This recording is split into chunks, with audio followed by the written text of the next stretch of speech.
One of the biggest structural changes under the Renters' Rights Act is how we create tenancies. The fixed term period is no longer available, and every tenancy as of the 1st of May became periodic.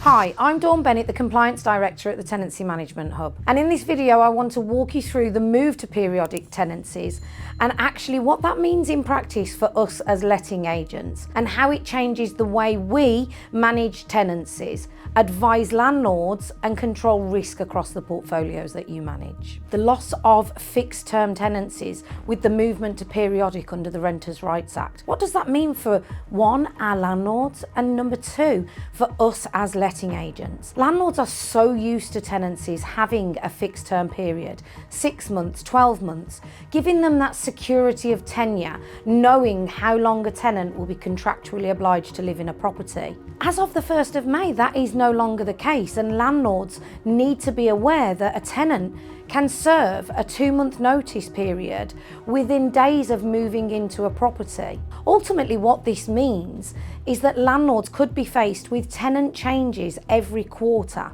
So what does that mean for us as letting agents? Well, that means that we could potentially be looking for tenants on behalf of a landlord 4 times throughout the year. With the old rules, that normally would be around every 6 months with the fixed term period. But in reality, the average tenancy is around 4 years and 4 months long. So it is our job as letting agents to ensure that we're educating landlords on the fact that tenants don't tend to move into properties and move out. Given the fact that tenants have greater flexibility to end the tenancies as and when they please with only 2 months' notice, landlords and agents need to be mindful of this. What does that mean that we need to do? As a letting agent, we need to be making sure that our landlords understand that properties must be fit for purpose when tenants move in. Just imagine if tenants move into properties that are subpar, that there are works that are needed. Tenants have that flexibility to end that tenancy quite quickly.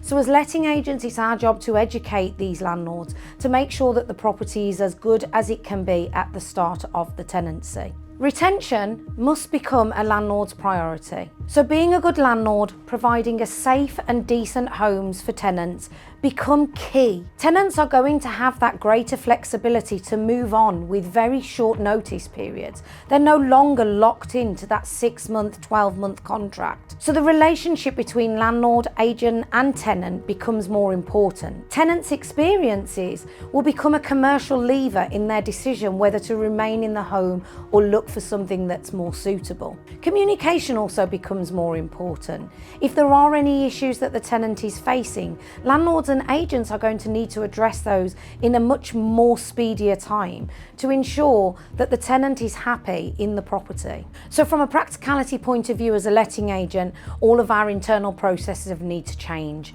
Our team have needed to be trained. There are new rules, new notice periods.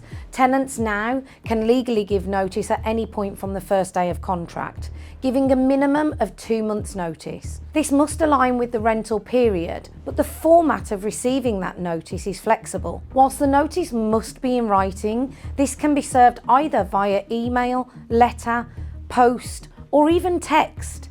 Landlords and agents cannot dictate any longer the way that this notice is provided. Another thing that landlords and letting agents all need to be aware of is that if one tenant serves notice on a tenancy where there is more than one occupier, that notice actually ends the tenancy for all occupiers.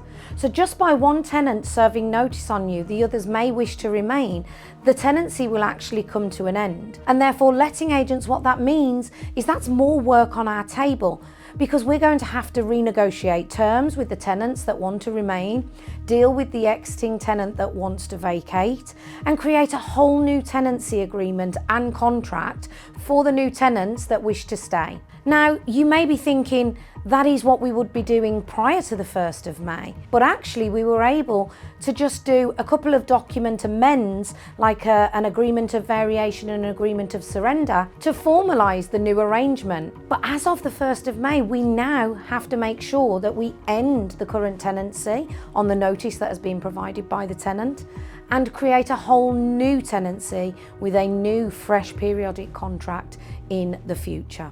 As letting agents, everything under the Renters' Rights Act means that our processes must be consistent.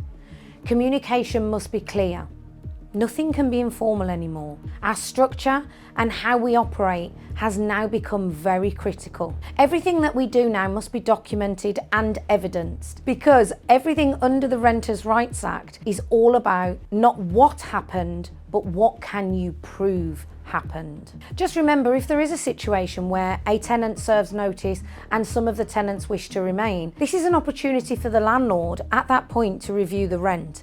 As we will be creating a new tenancy, we are able to look at the market value of the property, and if that has increased, we can agree a higher rent figure. This means that we can be more proactive as letting agents, ensuring that our landlords are always receiving the maximum value from their property. So I'm sure that you're all aware that as of the 1st of May 2026, all tenancies that were assured short-hold tenancies or assured tenancies automatically converted to the assured periodic tenancy, the APT. As letting agents, we were legally required to serve on all tenants the government information leaflet. This had a window of the 1st of May 2026 to the 31st of May 2026 to be provided. And for those tenancies that didn't have written agreements in place, a written statement was required to be served. And letting agents, remember, we must be in a position where we are able to prove what was sent, when it was sent, how it was delivered,